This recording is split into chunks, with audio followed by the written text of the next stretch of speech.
नमस्कार, आप देख रहे हैं आई वास इंडिया। मैं हूं आपके साथ अभिषेक। चलिए नजर डालते हैं इस वक्त की खास खबर पर। कांग्रेस नेता पवन खेड़ा ने कहा, कल हमने अपना 79वां स्वतंत्रता दिवस मनाया और कल 17 अगस्त को हम बिहार में अपनी वोट अधिकार यात्रा शुरू करेंगे। स्वतंत्र भारत में स्वतंत्र रूप से सांस लेना इसलिए संभव है क्योंकि वोट देना संभव है। अगर हम वोट नहीं दे सकते तो हम स्वतंत्र भारत में स्वतंत्र रूप से सांस नहीं ले पाएंगे। इसलिए राहुल गांधी ने यह संघर्ष शुरू किया है। भाजपा जिस तरह से फर्जी तरीके से वोट जोड़ और काट रही है वह उनके ही हाथों पकड़ा गया है। अगर बिहार में सर शुरू नहीं किया गया होता तो शायद बहुत सी बातें सामने नहीं आती। स्थिति यहाँ तक पहुँच गई कि सुप्रीम कोर्ट को भी हस्तक्षेप करना पड़ा और चुनाव आयोग को हमारी मांगे माननी पड़ी। बिहार की जनता कांग्रेस पार्टी और इंडिया गठबंधन ने इस साजिश के खिलाफ आवाज उठाई।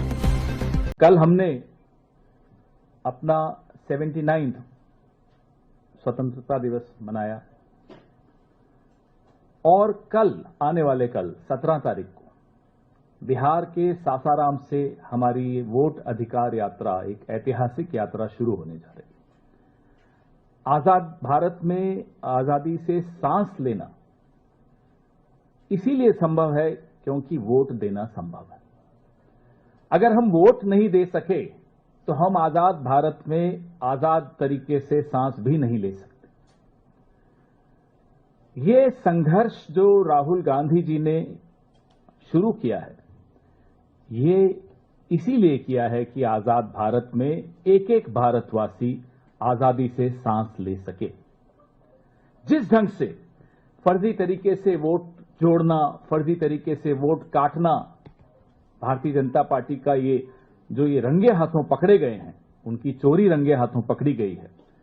और खास तौर पे बिहार में अगर ये एसआईआर नहीं शुरू किया जाता तो शायद इतना कुछ सामने भी नहीं आता जितना अब सामान्य नागरिक निकाल कर दे रहे हैं। यह स्थिति हो गई कि माननीय सर्वोच्च न्यायालय को भी हस्तक्षेप करना पड़ा और जो हमारी तमाम लोगों की, इंडिया अलायंस के लोग थे, एक्टिविस्ट थे, वोटर रिप्रेजेंटेटिव्स थे, सबकी मांग माननी चुनाव आयोग को। लेकिन माननीय सर्वोच्च न्यायालय के हस्तक्षेप के बाद षड्यंत्र सिर्फ वोट छीनने का नहीं था,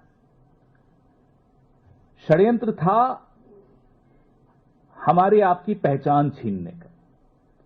दलित, वंचित, शोषित, पीड़ित, अल्पसंख्यक, दिहाड़ी मजदूर, इन सब की पहचान छीनने का, आज आप उनका वोट देने का अधिकार छीनोगे। कल सरकारी योजनाओं में उनकी भागीदारी छीन लोगे, उनको अनाज नहीं मिलेगा, उनको घर नहीं मिलेगा, उनको योजनाओं का लाभ नहीं मिलेगा। ये षड्यंत्र बहुत लंबा चौड़ा षड्यंत्र था। न पहचान, न घर, न पता, न लाभ। इस तरह का जो हमला और हमले की साजिश रची जा रही थी इस देश के गरीब वर्ग पर, दलितों पर, पिछड़ों पर, आदिवासियों पर, अल्पसंख्यकों पर, दिहाड़ी मजदूर पर, वो बिहार की जनता ने उसके खिलाफ एक आवाज उठाई।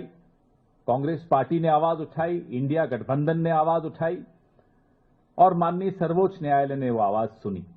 कल की यात्रा इसलिए ऐतिहासिक है कि हम सब सजग रहें।